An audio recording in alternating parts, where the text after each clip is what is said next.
অবশেষে স্বস্তি ফিরে এলো সরকারি চাকরিজীবীদের জন্য। আগামী 25 জুলাই থেকে 45% হারে মহার্ঘ ভাতা কার্যকর। সরকারি কর্মচারীদের মুখে হাসি ফুটল। ইতিমধ্যে এ বিষয়ে একটি প্রথম আলো পত্রিকায় প্রতিবেদন প্রকাশিত হয়েছে। আজকের এই ভিডিওটিতে আমি এই প্রতিবেদনের সকল বিষয় নিয়ে আলোচনা করতেছি। আপনারা অবশ্যই ভিডিওটি প্রথম থেকে শেষ পর্যন্ত ধৈর্য সহকারে দেখবেন। ভিডিওটি শুরু করার পূর্বে এখনও যারা আমাদের এই পরিবারের নতুন সদস্য আছেন তারা সাবস্ক্রাইব করে পাশে থাকা বেল আইকনটি অল করে দিন। দীর্ঘ অপেক্ষার অবসান ঘটিয়ে অবশেষে প্রকাশিত হলো 45% হারে মহার্ঘ ভাতা সরকারি গেজেট।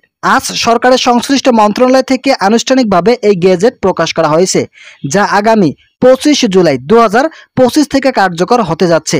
দেশের সরকারি ও আধা সরকারি খাতে লাখো সরকারি কর্মকর্তা কর্মচারীদের জন্য এটি এক বড় অর্থনৈতিক স্বস্তির খবর হয়ে এসেছে। বর্তমান সময়ে মূল্যস্ফীতি ও জীবনযাত্রার ব্যয় বৃদ্ধির বাস্তবতা বিবেচনায় রেখে সরকার এই সিদ্ধান্ত নিয়েছে বলে জানানো হয়েছে। অর্থ মন্ত্রণালয়ের এক ঊর্ধ্বতন কর্মকর্তা জানিয়েছেন, কর্মচারীদের ক্রমবর্ধমান আর্থিক চাপে ভারসাম্য আনতে এই উদ্যোগ নেওয়া হয়েছে। তার ভাষায়, মহার্ঘ ভাতা এই নতুন হারে কর্মীদের জীবনে বাস্তব পরিবর্তন আনবে, যা তাদের মনোবল ও কর্মদক্ষতা আরও বাড়াতে সহায়ক হবে। ভিডিওটির এই মুহূর্ত পর্যন্ত এসেও যারা আমাদের এই চ্যানেলের নতুন সদস্য আছেন তারা সাবস্ক্রাইব করে পাশে থাকা বেল আইকনটি অল করে দিন, যাতে আমাদের এই চ্যানেল থেকে মহার্ঘ ভাতার যে কোনো ধরনের আপডেট সবসময় সবার আগে পেতে পারেন। সরকারি তথ্য অনুযায়ী গেজেট প্রকাশের সঙ্গে সঙ্গেই সংশ্লিষ্ট দপ্তর সমূহকে নতুন হারে বেতন হালনাগাদের কার্যক্রম শুরু করতে নির্দেশ দেওয়া হয়েছে। ইতিমধ্যে বেতন কাঠামো হালনাগাদের জন্য সফটওয়্যার আপডেট, প্রশাসনিক প্রস্তুতি ও হিসাব বিভাগের কর্মকর্তারা তৎপরতা শুরু করেছেন, যাতে আগামী 25 জুলাই থেকে কর্মীরা নতুন হারে বেতন ভাতা পেতে পারেন। গত কয়েক মাস ধরে সরকারি কর্মকর্তা কর্মচারীরা সংগঠনগুলোর পক্ষ থেকে বারবার দাবি জানানো হচ্ছিল ভাতা বৃদ্ধির জন্য। মূল্যস্ফীতি, খাদ্যপণ্যের দাম, শিক্ষা ও চিকিৎসা ব্যয়ের লাগামহীন ঊর্ধ্বগতিতে কর্মচারীদের ক্রয় ক্ষমতা নাজুক হয়ে পড়েছিল। এমন প্রেক্ষাপটে এই গেজেটকে এক ইতিবাচক পদক্ষেপ হিসেবে দেখছে সবাই।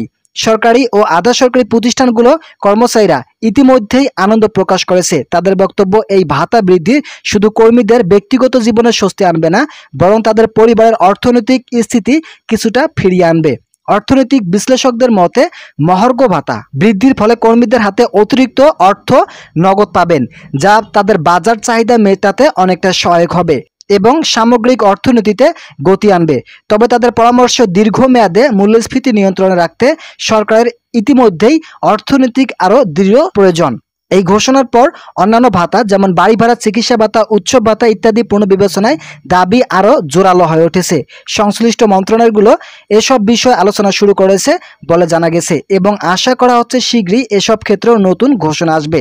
সব মিলিয়ে 45% হারে মহার্ঘ ভাতা গেজেট প্রকাশ লাখ লাখ কর্মচারীদের জীবনে স্বস্তি এনেছে। একদিকে যেখানে পারিবারিক আর্থিক চাপ কমবে, অন্যদিকে সরকারের প্রতি আস্থা ও কর্মীদের মনোবল বাড়বে বলে আশা করছেন সংশ্লিষ্টরা। তো বন্ধুরা, ইতিমধ্যে এই বিষয়ে একটি প্রতিবেদন প্রকাশিত হয়েছিল। এই প্রতিবেদনের মধ্যে মহার্ঘ ভাতার গুরুত্বপূর্ণ কিছু তথ্য প্রকাশ করা হয়েছে। আজকের এই ভিডিওটিতে আমি এই বিষয়ে বিস্তারিত আলোচনা করলাম। আশা করি এই ভিডিওটি থেকে অনেক উপকার পেয়েছেন। যদি উপকার পেয়ে থাকেন তাহলে অবশ্যই চ্যানেলটি সাবস্ক্রাইব করে পাশে থাকা বেল আইকনটি অল করে দিন।